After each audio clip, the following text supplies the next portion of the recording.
Welcome to Recovery Equity, a series of conversations about promising initiatives and new possibilities to reach and to help people faced with addiction.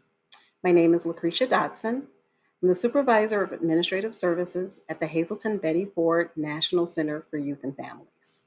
Today we have Trina, who's graciously agreed to share her recovery story. How are you, Trina? Hi, I'm fine. How are you? I am well. Thank you for joining us today. I know that just by your bio that you have 26 years of recovery. Can you tell us briefly how you accomplished this?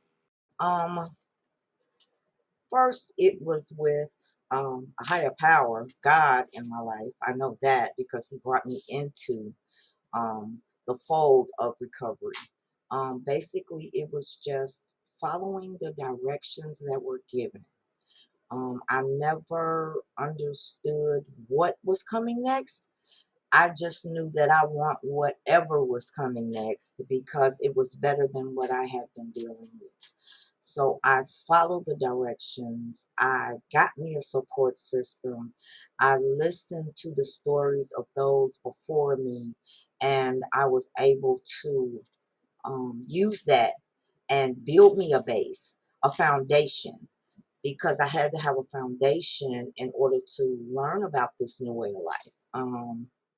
And be able to be the best mother, the best daughter, and the best friend of the friends that I had left, um, that I knew how to be, and a member of society, you know. So I just followed the directions as best as I could, and I took the suggestions, and I sat in the meetings, and I cried the tears, and I had the fears. So it was just a matter of doing what was necessary to get to the end point, which is still going for me. It sounds like you did the work. Can you tell us how you started? Like, what made you seek recovery? It had gotten into a point in my life where my story started on the south side of starts on the south side of Chicago. Um, a high school graduate who got in touch with the wrong people, wrong places, had a few heartbreaks, looking for a way out from the pain, and started using drugs and alcohol. And my addiction didn't take me like years and years and years. My addiction, it got a hold of me, and it took me to 100 in less than, oh my goodness, I want to say less than 5, 6 years. I was at bottom in a very short period of time. And today I'm grateful for that. I wound up in a recovery home, and I had 4 children at the time. Children that I did not know who they were once I came out of that fog, from detox. I went from detox. I went straight to the recovery home. My mother, bless her heart, she was right there in my corner, and she found a recovery home for me and my children because the one thing that I remembered her saying to me was, I want my daughter back. And that just did something to me on the inside. Um, and so I went into this recovery home with these 4 children that I didn't know, and they really didn't know me. And I built a life. It was run by nuns, and I felt it when I walked in the door that this was going to be the beginning of a new way of life for me. And this recovery home had meetings already established. It had a daycare for the kids. We were made to make meetings on a daily basis. We had passes that we had to accommodate. We had we were able to save our money. We didn't have to spend anything. It was free, which was a true blessing because you don't find that too much now when it comes to women in recovery with children. Um, and I stayed there almost a year, close to a year. Actually, it was like 11 months, and I was a little short of a year. And I moved out, and I have not looked back since. I've had things that have happened um, in my life that have never made me think twice about coming into recovery. Um, So back prior to recovery, before you got in recovery, because did your mom have your children? What made you actually get to a point where you're actually going into recovery, though? Like what oh, that got was you to oh, that that's point? okay. That's a story. Okay. I was it was February 14th, 1995, and it was Valentine's Day, and I had gotten to my lowest point, to be honest with you, and I was just tired. I was tired, and by the grace of God, I had not gotten any connection with what we call here in Chicago the DCFS, Department of Children and Family Services yet, but they were coming. It was because of the way I was living, and I had gotten um credit, as they say, and the people wanted their money, and I didn't have their money, and that's what happens when you're in the throes of your addiction, and people come to get their money. So I wound up in, what was the hospital? Oh, I can't think of the name of the hospital, but they took me and my children to the area hospital. Oh, I cannot think of the name of that hospital. St. Bernard, I'm sorry. Okay. And we were there, and uh my mother came to pick us up, and she looked at me and she was like, "You can't keep doing this." So in that, she found me a detox on the north side of Chicago, and she kept the children for me for that. And when I got out, I went back on the way home from detox because I was terrified.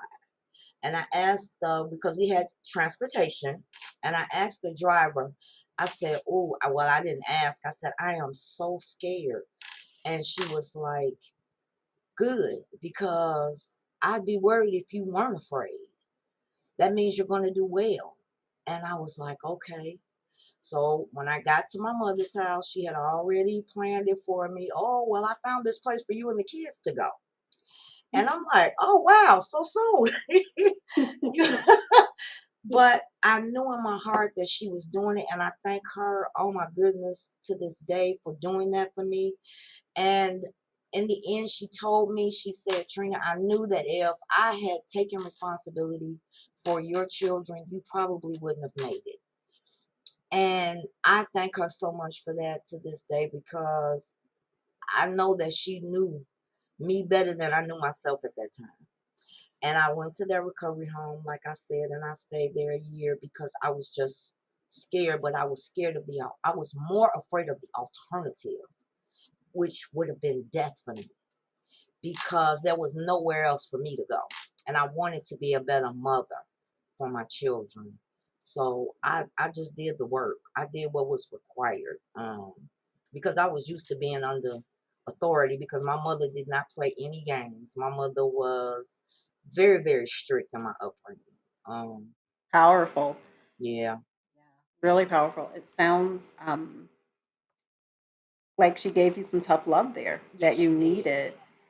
I know that there are a lot of women who find themselves in your situation who, like you said, was a newly recovering, I was newly to my recovery. And then now all of a sudden, I have to be a mom. I was a mom, but I wasn't a mother.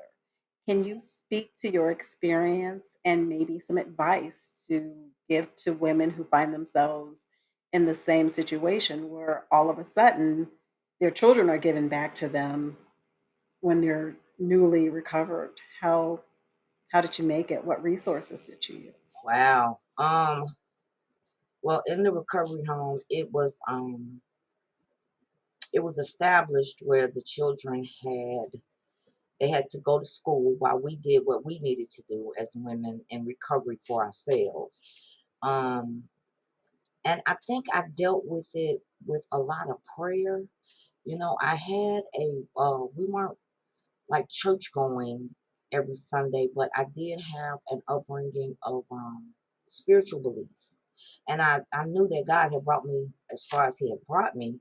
And I did have some background um, in being raised.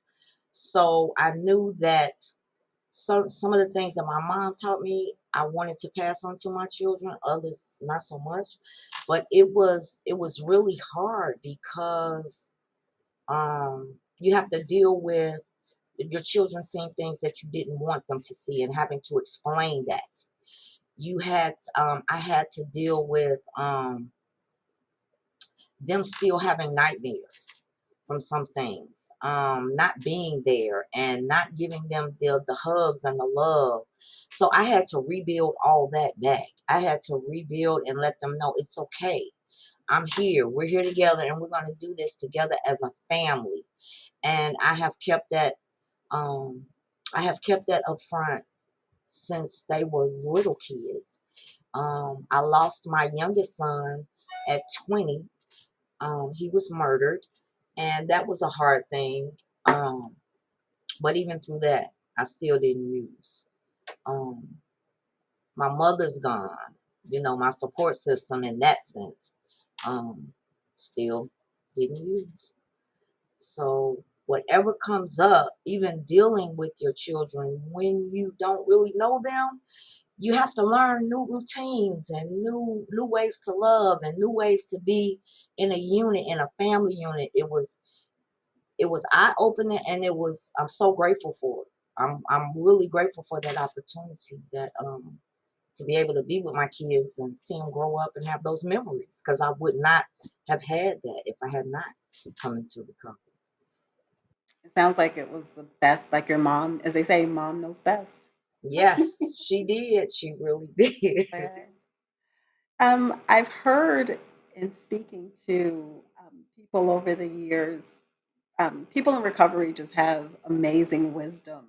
And just wondering if you had anything to share with someone who could hear your message. What's your mantra? What's the thing that you say to yourself? Like, what advice could you give someone? Um, I think I was just read because I'm an avid reader, so I read a lot, and I just read a quote that I had heard years ago from Nina Simone, and it goes, I had wrote it now because I couldn't remember it. I was like, oh, I haven't heard that in years. Basically, if you keep doing what you're doing, you're gonna keep getting what you get. If you got to do something different, I mean, you got to step out there and you got to take chances and you got to believe that God will have you, or whatever, whoever you believe in. You got to believe that there is an open door. And just got to walk through that door, because if you don't walk through the door, you never know what's on the other side of it. Um, you can do this. You can do this. If I can do this, I know you can do this. I love Nina Simone. She could breathe, and I would listen to anything that it is she had to say. I love that quote, and I think it's very true. I think it's authentic. If you keep on doing what you're doing, you're going to get what you're going to get. I don't think you get any simpler um, than that. I want to thank you so much for sharing your story. On behalf of all of us listeners and viewers, I want to thank you, Trina, for sharing your personal experience and providing hope to everyone listening in. And to everyone out there joining us, please let your friends and colleagues know about these conversations and to come back often to Recovery Equity episodes. Together, we can build healthier, happier tomorrow.